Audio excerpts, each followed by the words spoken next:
My name is Wendy Pays. My husband Kennedy and I are missionaries here in Thailand.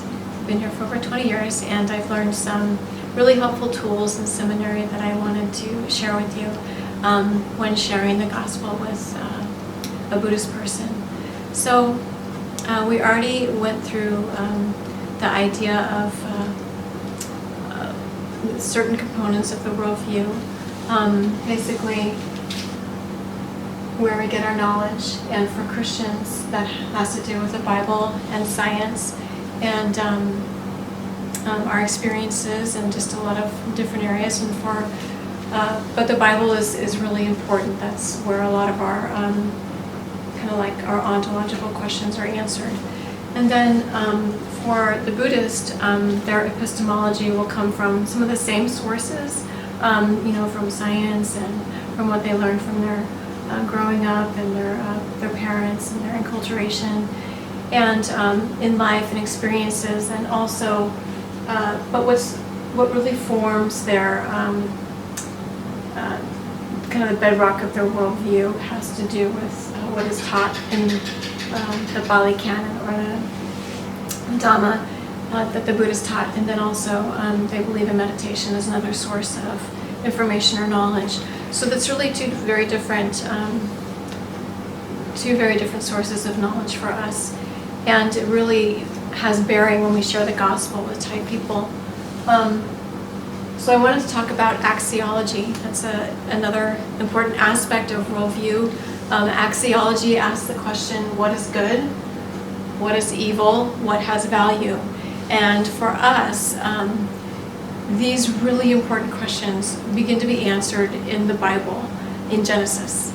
So God creates the world, and with every day He calls what He's done good. And so God has established that the creation, the universe, our world, the material world is good, and it has value. And then, of course, on the sixth day He created mankind, and He created mankind in the image of God. And so man has intrinsic value, and he has, he was a good creation in his body, in his mind and spirit. And it was, creation was blessed by God. So that's very different than the Buddhist worldview right there. And I'll explain that difference in a minute.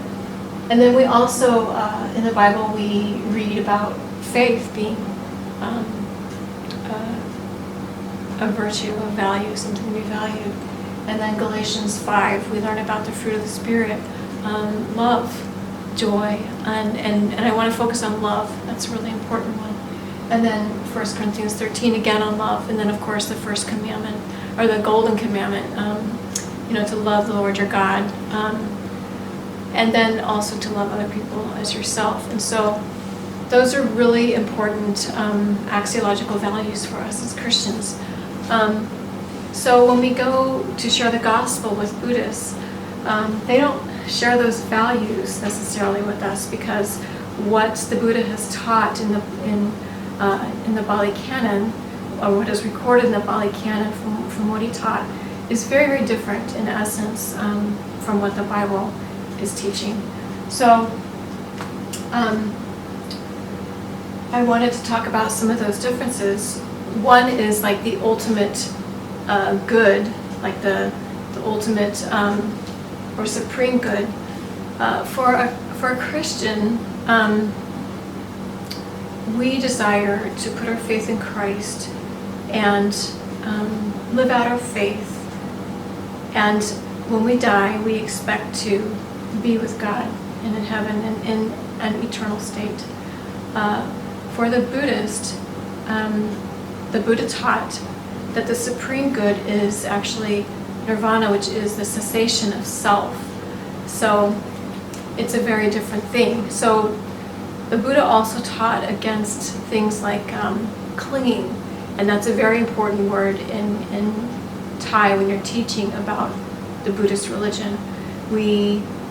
He taught against clinging to people, clinging to things, desires. So the clinging and desires is very, it's kind kind of the same thought there. And so these are considered attachments. And those are the things that the Buddha taught his adherents or followers to seek to disengage themselves from attachments. So he himself left his wife and children, and he left all his material goods, and he was the son of a noble, probably prince of a region in India. And so he left all those things, and that was considered a virtue. And to reach nirvana, you have to be done with any kind of attachments. So love in that sense is not a value. It's actually going to be a detriment to reaching nirvana. And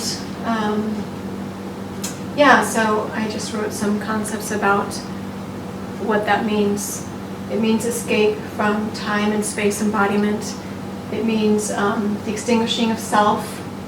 And I wanted to talk about the whole idea of the soul.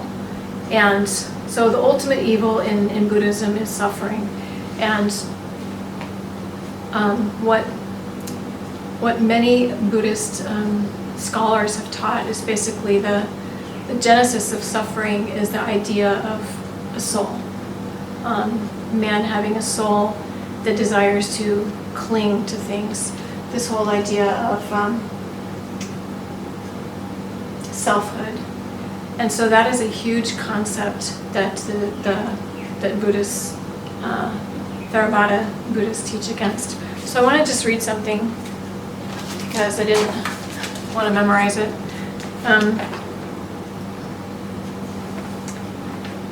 So ultimate evil has to do with suffering, and within this concept, it is the idea of the individual soul or selfhood that causes this ultimate evil.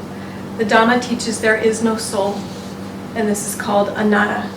The concept of selfhood is considered illusion, and this evil must be rooted out of oneself by mental, emotional, and moral disciplines. So, so that is very different than our worldview. We teach that the soul of human beings has worth and value, and that human beings were created for an eternal state. So that's another huge difference between our worldviews that we should keep in mind when we are evangelizing a Buddhist person.